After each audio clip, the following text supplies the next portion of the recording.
morning, guys. I am on the road. I forgot to bring my earbuds. So this could be a little bit louder than I would like it to be. Hopefully I'm not having to compete with the road noise too much. I hope I'm easy to be heard, at least. It's August 4th, 2025. It's probably not when you're seeing this, because I actually have another video published today. So I'm kind of a day ahead, which is where I like to be. I like to be a day ahead of things on video schedule. I don't always get that luxury, but it's happening now. So it's Monday. I hope you're getting your week started off right. Many people dread going back to work. I hope you enjoy your job. It seems like most people don't, but I actually like what I do. I'm very thankful. I think that's the crux of it. I think alright, let's try to let this guy over.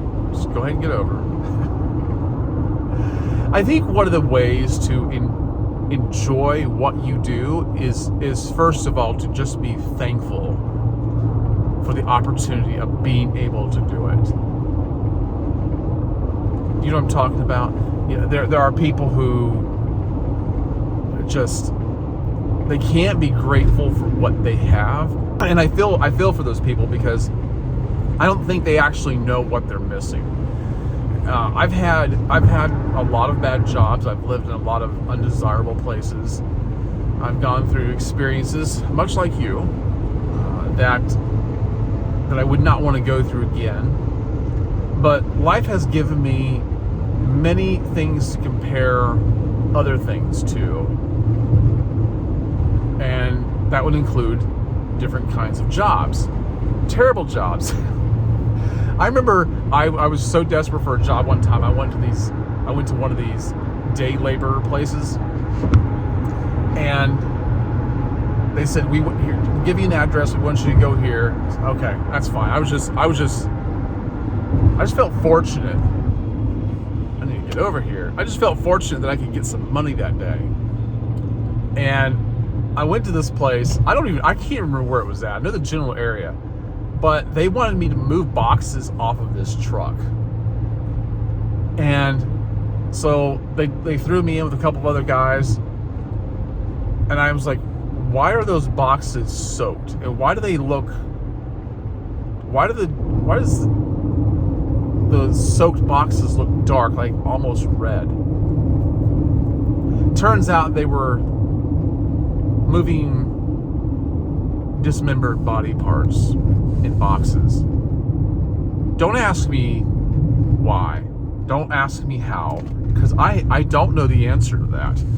And I was very disturbed by that. I was like, no, I am not doing that. I've had pest control jobs where I had to crawl underneath homes to do termite work.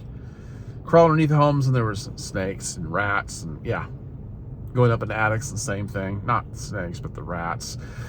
I've had, I'll tell you, one of the hardest jobs I thought I ever had was back in the late 80s, working for McDonald's. You talk about hustle, hustle, hustle. And everybody there was unhappy with their job. They hated it. You got mistreated because you're young, and the adults in management positions they took out their menopausal rage on you. And if they were close to your age in management, they were on a power trip. And then you had customers taking advantage of you because, well, what are you going to do? You don't want to lose your job. And I was getting paid $4.25 an hour. But I was very thankful even then that I had a job. I didn't like it, but I was always in survival mode. And some people talk about survival mode as though that's a bad thing. I don't think so. I think survival mode, I don't know, maybe it depends on your mindset, but I always saw it as a good thing. I don't know if I consider myself an optimist, but I see myself as a possibilist.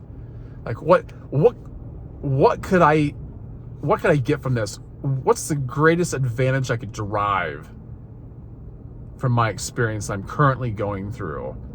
How can I make this work for me? What's the takeaway?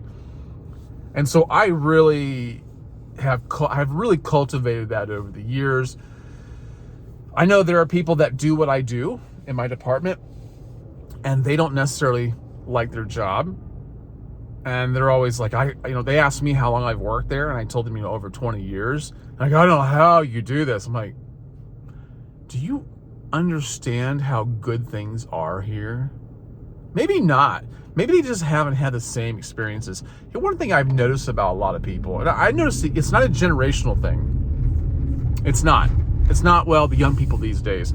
I remember even when I was a young person, people being like this. They would not take a job that they didn't think that they knew they would like.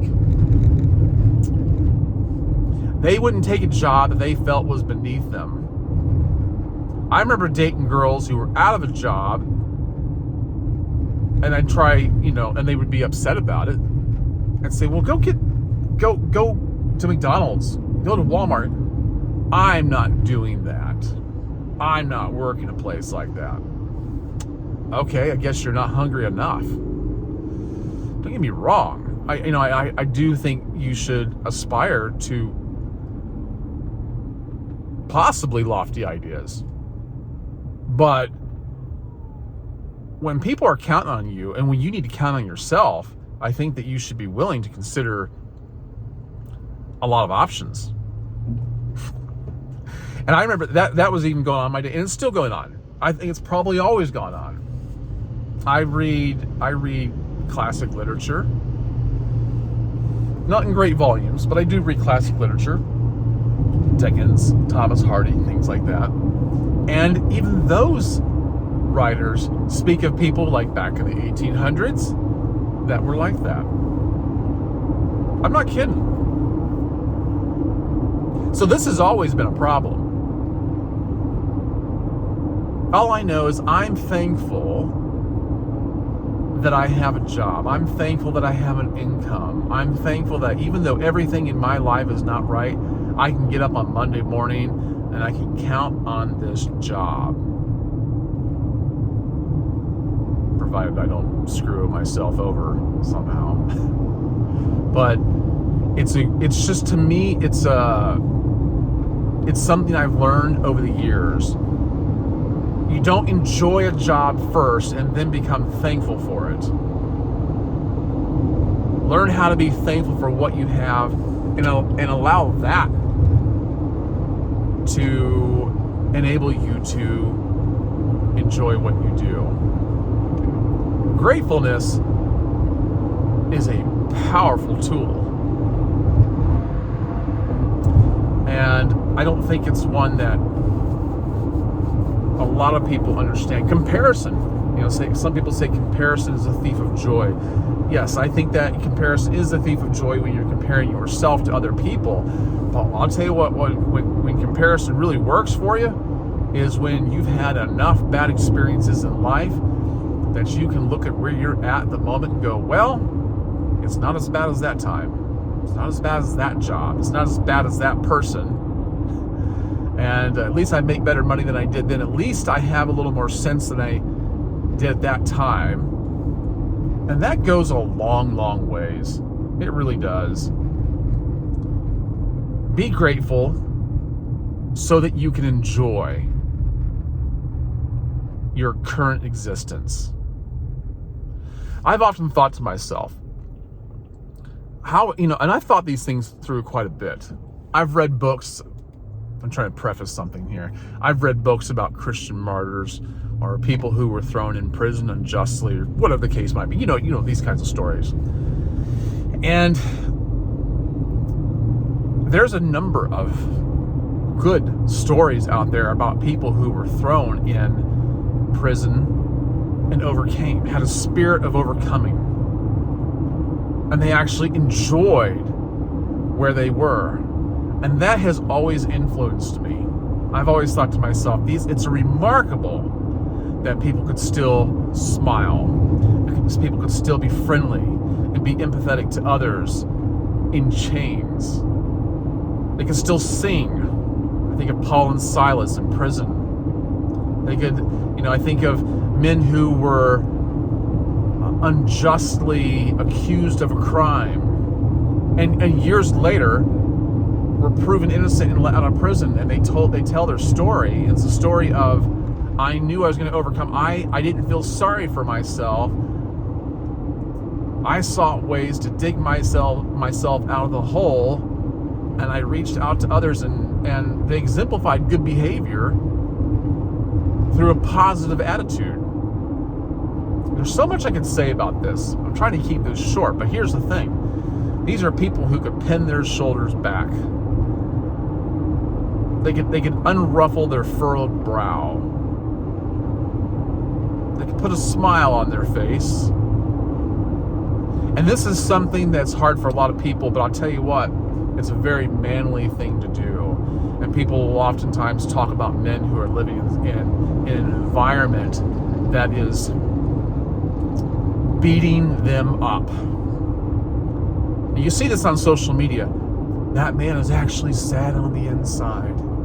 He's having a hard time. His mental health is not good. This is true, but you know what? It's nothing new. It's an age-old story. And it's a very manly thing to do. The very things that they're describing here, it's a very manly thing to buck up. To have a stiff upper lip. But we're talking now like, no, he shouldn't have to do that. Well, you may not think he should have to do that, but I'm going to tell you something. Life is always going to be hard. It's always going to be difficult to get up on a Monday morning. We're always going to want more time off. There's always going to be people who disrespect you. You're not always going to be loved. You're always going to have hard times in your family, with your spouse, on your job, and there's always going to be people who challenge you, but it's a very manly thing to look after yourself and take control of your own faculties. I'm going to tell you something. When I started this video, I had no idea what I was really going to talk about. But I've learned from several years, more than several years of doing this, sometimes you just hit record and you let your subconscious come to the surface, and this is what happens. And I think it's been worth it. It's probably Tuesday morning you're seeing this. If you're seeing it for the first time, when it first publishes, but you can be seen anytime. I'm gonna tell you something. This is something that matters every day, so it doesn't matter what day of the week it is. Learn to be grateful for what you have. Take control of your faculties. It's up to you. Don't wait for things to get better. You get better by making the right decisions. You know, one of the things that really gets on my nerves is the sounds of a blinker, and the sounds. The second thing, the sounds of windshield wipers. I know that's random, but I just realized I'm making you guys listen to my blinker. Okay, I'm pulling up to my house. I've got to go to work. I do thank you for listening to me. I hope this has helped. I hope this has encouraged you to have a better day. Maybe I've given you something to think about that maybe wouldn't have dawned on you otherwise. I care about each and every single one of you. But if you're a man listening to this and you're tired of trying to take the higher road, well, you better buckle up, because life rolls on and things will get better, and you're going to have a different frame of mind at some point. But let's not forget what I first said here. If you want to enjoy your experiences, if you want to enjoy your life, compare worse times, compare worse experiences you've had, and go, I'm thankful I'm not there, and just be thankful, and that will allow you to start enjoying your day. Start with your day. Start with the hour that you're in, and allow it to progress from there. All right, guys. Thank you for listening. I'll catch you on the next one. In the meantime, be wise.